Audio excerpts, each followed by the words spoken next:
वंदे मातरम। नमस्कार। आपका doctor NK. Chalotra एक बार आपकी सेवा में फिर से उपस्थित। विषय आज का बहुत ही संवेदनशील है और आवश्यक भी है समाज के लिए, और एक बहुत बड़ी जो विकार और विकृति समाज में बढ़ रही है उसका समाधान आवश्यक चाहिए। वो समाधान सरकारें कर सकती हैं। मैं बात कर रहा हूँ खास तौर पे जितने भी प्राइवेट मनी लैंडर हैं, वी कैन से इट, उसको हम ऐसे एक्सप्लेन कर सकते हैं, जिनको ब्याजरिया कहते हैं। आज समाज की ये स्थिति है, जो निचला तबका है, विशेषतः गरीब वर्ग, बिलो पॉवर्टी लाइन वर्ग, मध्यम वर्ग और दर्जा 4 और क्लरिकल कैडर का मुलाजम वर्ग, जो गवर्नमेंट एम्प्लॉय है, जहाँ कहीं भी एम्प्लॉयज हैं, उनको उनके विकार कह लीजिए, उनका ओवर बजट कह लीजिए, उनके मन की इच्छाएं कह लीजिए, बड़ों के साथ मिलने की, उनको तंग करती हैं।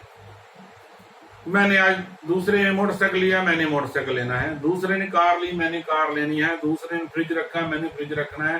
दूसरे ने एसी लगाया, मैंने एसी लगाना है। दूसरे ने बढ़िया घर बनाया, मैंने घर बनाना है।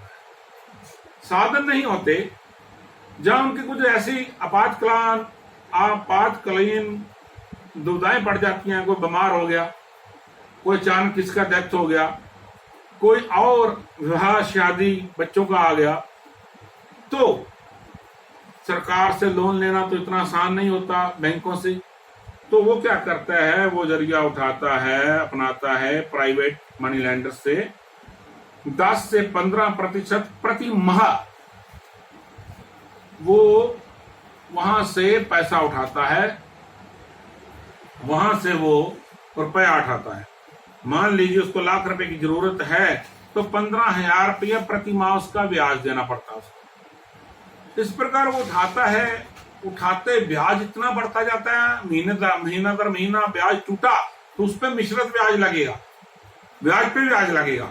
तो वो ऐसे लग इतना बढ़ जाता है, तो आदमी इनके जाल में, इनके भंवर में इतना बुरा फंस जाता है, ना तो उसकी इज्जत रहती है, ना उनके पारिवारिक परिजनों की इज्जत रहती है। जब कोई ब्याजड़िया, उसके गुंडा आते हैं, उसको डराते हैं, धमकाते हैं, उनकी महिलाओं को अभद्र शब्दावली प्रयोग करते हैं, उसको भी थ्रेट करते हैं और उससे ब्याज ऐंठते हैं, उसके बाद मार पटाई करते हैं। वो लाचार होता है, उसने चेक दिए होते हैं उसको, उसमें वो प्रनोट एफिडेविट दिया होता है उनको, और कई बार तो बयाना तक अपने घर का करके रखा होता है। ऐसे साधन वो जो ब्याजड़ी एक्सपर्ट है वो अपनाते हैं।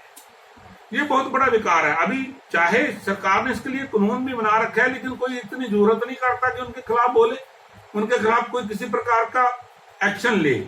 और आखिर में निर्णय क्या निकलता है, जहां तो कुछ लोग सुसाइड कर जाते हैं, जहां उनसे तंग आ करके क्षेत्र को छोड़ करके भाग जाते हैं, जहां कई बार समूहिक परिवार सुसाइड कर जाता है। ऐसी स्थितियां सामने आ रही हैं। सरकार को बहुत कड़ा संज्ञान लेना चाहिए इन बातों का, बहुत ध्यान गंभीरतापूर्वक लेना चाहिए कि जो सरकार द्वारा डिप्टी कमिश्नर ऑफिस से certified authorized ministry of finance के मनी लैंडर हैं, ब्याजड़िए हैं, जो 2-3%, 4% के अकॉर्डिंग जो पैसा देते हैं ब्याज पे, वो भी सिक्योरिटी रखते हैं, जो भी रखते हैं उनका प्रोसीजर है उनके अनुसार। तो जो सरकार द्वारा पंजीकृत लोग हैं ऐसा करते हैं तो कोई दिक्कत नहीं। जो कोई प्राइवेट व्यक्ति इस तरह का ब्याज पे पैसे देने का काम करता है और लोगों को प्रताड़ित करता है, सरकार को कठोर कारावास और बहुत ही कठोर दंड उस व्यक्ति को देना चाहिए। ऐसा नियम बनाना चाहिए, उस पर 1 साइडेड FIR लॉज होना चाहिए, उसको सरकार कारागार में डाले और उसके सारी संपत्ति कुर्क करे, उसके सारे सोर्सेज बंद करे, उनके सारे गुंडों को पकड़ करके अंदर करना चाहिए। तो ये विकार जो है, इससे हमारा जो समाधान हो सकता है। लोग इसी प्रकार मन से प्रताड़ित हो रहे हैं, बीमार हो रहे हैं, मानसिक तौर से सिक हो रहे हैं, मर रहे हैं, समाज का शोषण हो रहा है। सरकारें और सामाजिक संस्थाएं बेखबर हैं, किसी का इस विषय की और ध्यान नहीं। मैं अनुरोध करता हूं पंजाब सरकार से, केंद्र सरकार से, प्रांतीय सरकारों से, जिन लोगों का शोषण हो रहा है, कृपया आप हस्तक्षेप करके उन लोगों का शोषण रोकिए और बहुत ही कड़ा कानून बनाइए। इसमें कानून के अमेंडमेंट की आवश्यकता है कि जो कोई शोषण करता है उसको बहुत कड़ी सजा दी जाएगी, ताकि लोगों को एक सबक जाए, कोई भी ऐसा प्रयास ना करे। और अगर किसी को पैसा का जरूरत है तो सरकारी बैंकों से, प्राइवेट बैंकों से, जहां ऑथोराइज्ड गवर्नमेंट के मनी लैंडर से वो पैसा ले, ताकि उसका शोषण ना हो सके, उसको इस प्रकार सुसाइड ना करना पड़े, उसके परिवार को ये नमोश ना झेलनी पड़े। ये मैं मांग करता हूं सरकार से। इन्हीं बातों से आप सबका धन्यवाद। जय सिया राम, वंदे मातरम, भारत माता की जय, जय हिंद।